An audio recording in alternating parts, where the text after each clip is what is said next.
The cold arrives without footsteps.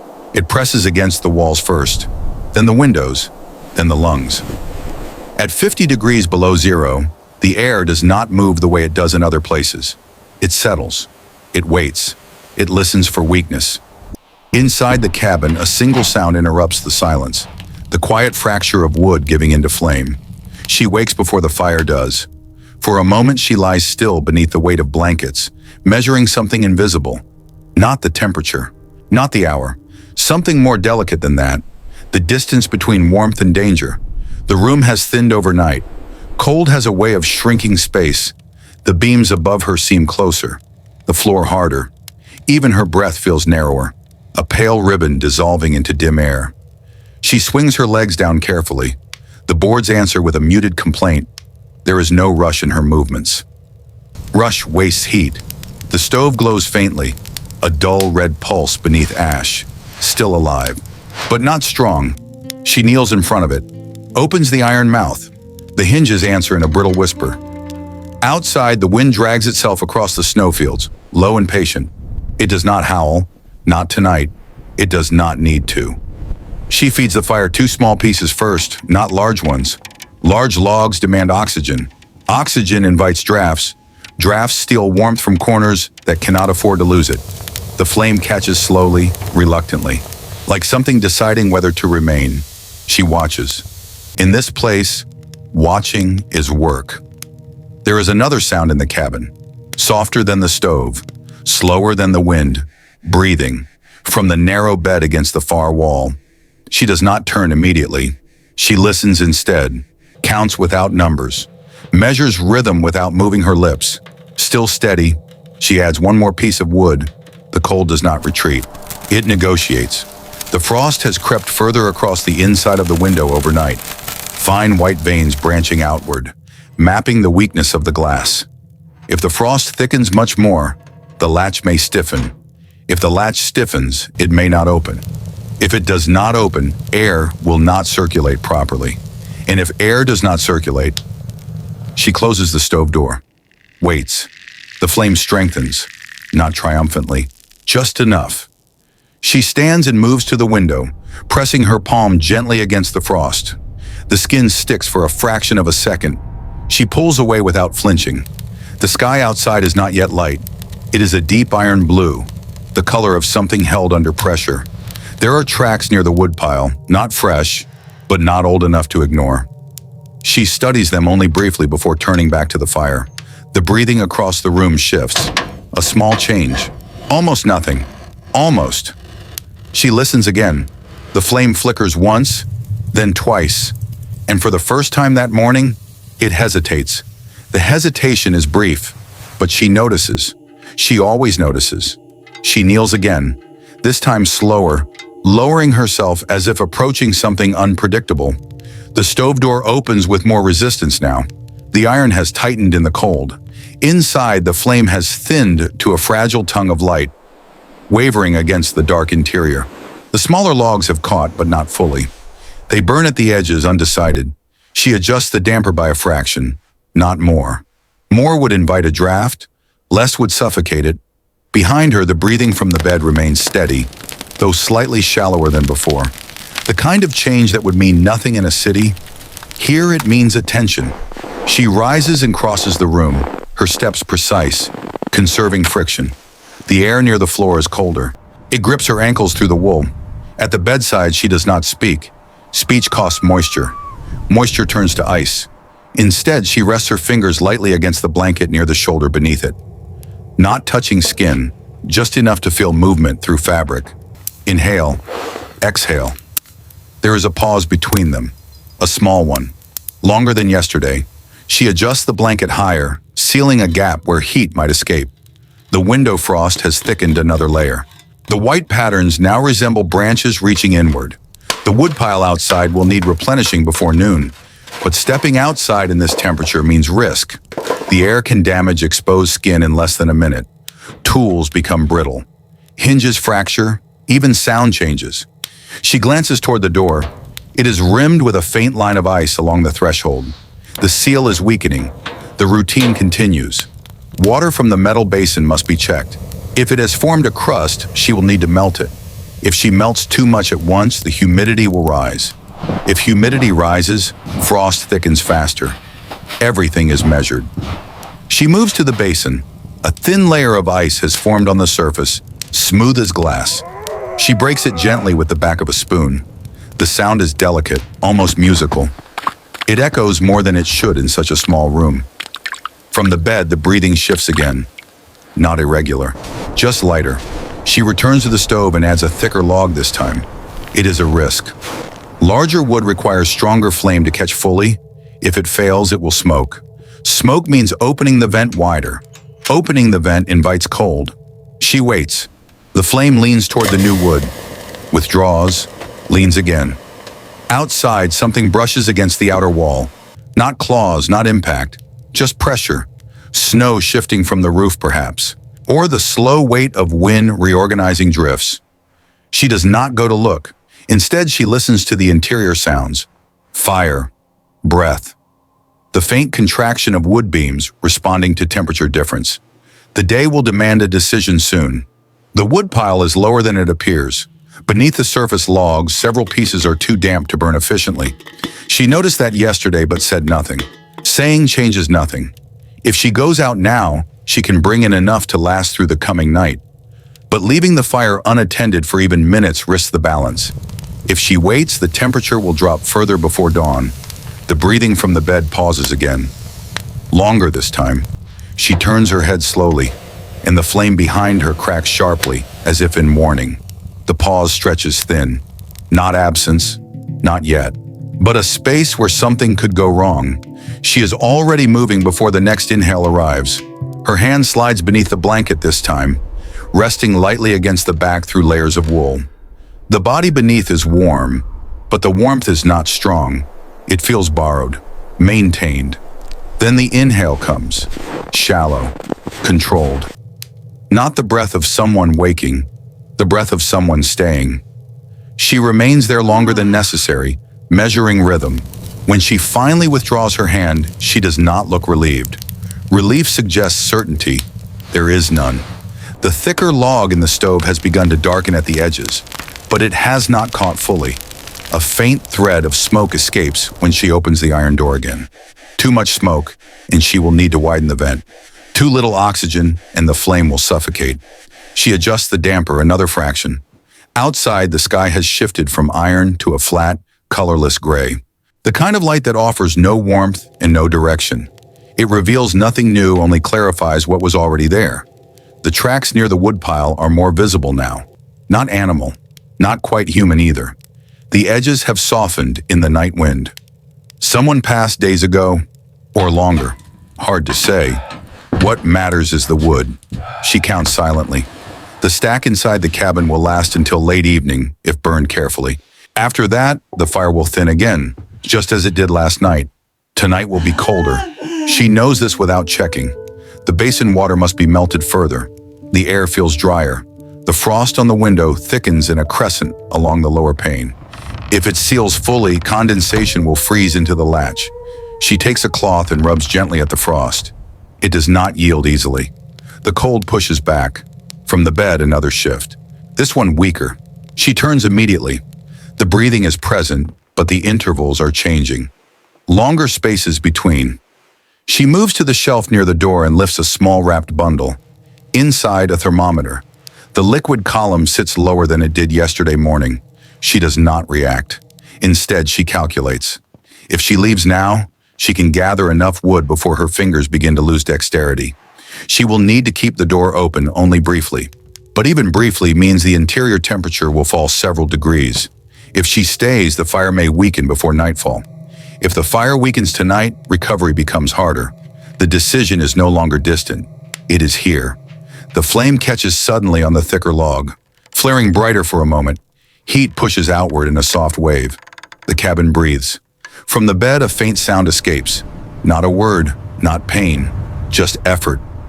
She steps closer, eyes open now, not fully focused, but aware. Their gaze meets hers for a brief second. No conversation passes between them. None is needed. Outside, the wind shifts direction. The door gives a small, involuntary creak against its hinges, and she realizes that waiting any longer will make the choice for her. She does not announce her decision. There is no ceremony in it. She moves to the hooks by the door and lifts the outer coat, heavy with layered wool and lined fur worn smooth by years of use. The fabric is stiff from cold even inside the cabin. She slips her arms through carefully, preserving heat against her chest as long as possible.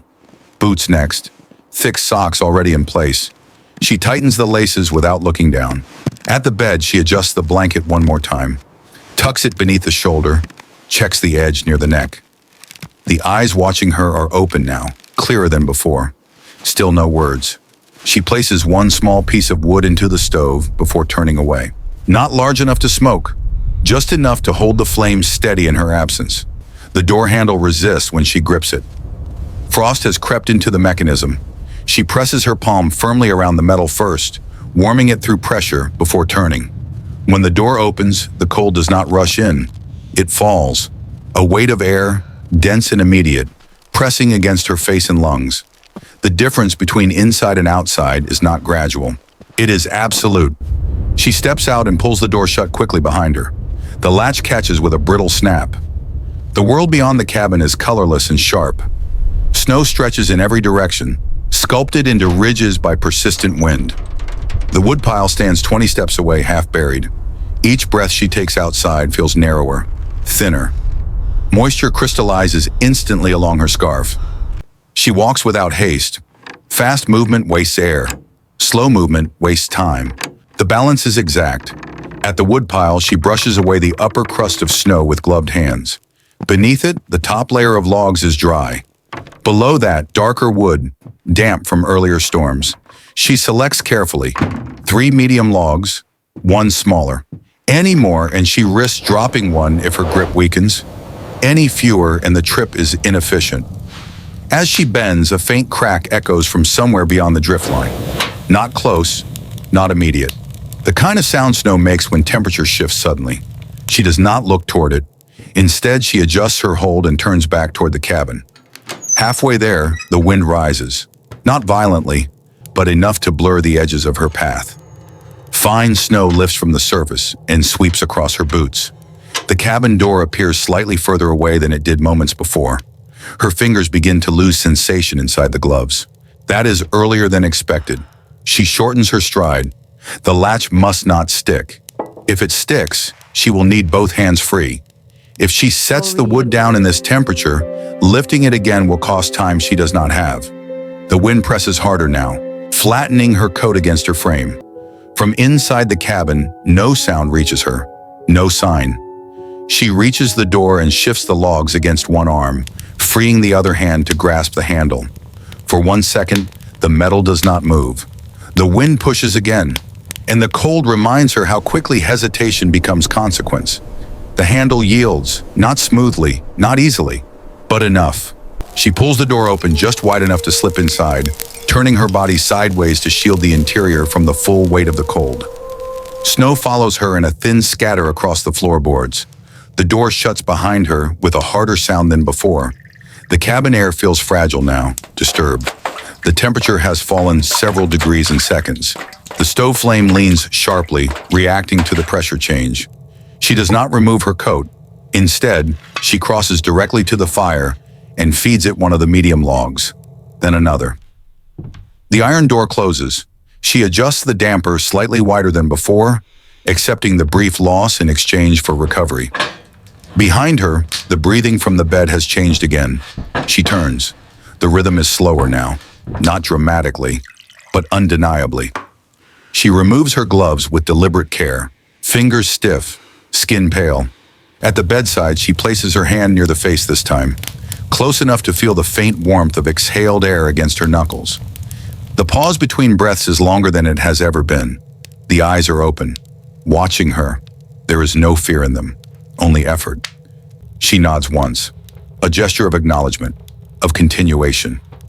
The stove begins to answer. The larger logs catch, flames thickening, pushing back against the cold that entered with her.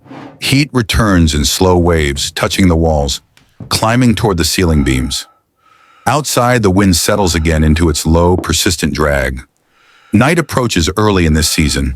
The gray outside the window deepens without color. The frost creeps further inward along the glass, but more slowly now. She finally removes her coat and hangs it near the stove to dry the fine crust of ice that has formed along the seams. The meltwater must not drip onto the floor. Moisture becomes hazard by morning. The hours stretch. She feeds the fire at measured intervals. Not too much at once, not too little. Each time she passes the bed, she listens. Breath, pause, breath. Sometimes the pause lengthens enough to make her lean closer. Sometimes it shortens again, almost as if correcting itself. There is no clock in the cabin. Time is kept in wood consumed and light fading. The basin water has thawed fully now. She warms a small portion and brings it to the bedside, moistening lips carefully. Too much would cool the body. Too little would dry the throat. The longest night begins without announcement. Darkness seals the windows completely. The cabin becomes an island of firelight surrounded by pressure and silence. She does not sit. Sitting invites sleep. Sleep invites missed changes. Instead, she stands near the stove, one hand resting lightly on its iron surface, feeling the steadiness of heat through her palm. With the other hand, she holds the next piece of wood in readiness. Around midnight, though she does not know the hour, the breathing falters. Not stops, but falters. A pause that stretches beyond comfort. She is already moving. She is already at the bedside when the next breath struggles in.